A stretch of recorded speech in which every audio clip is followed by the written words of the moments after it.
Noong Hunyo 14, 2025, isang emosyonal na gabi ang naganap sa Pinoy. Big Brother Celebrity Collab.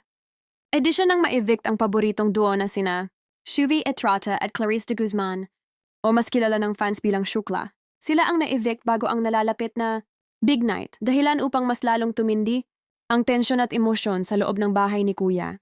Sa naging resulta ng botohan, sobrang dikit ang laban. Dustin Yu at Bianca De Vera, Dewsby, 36.83%.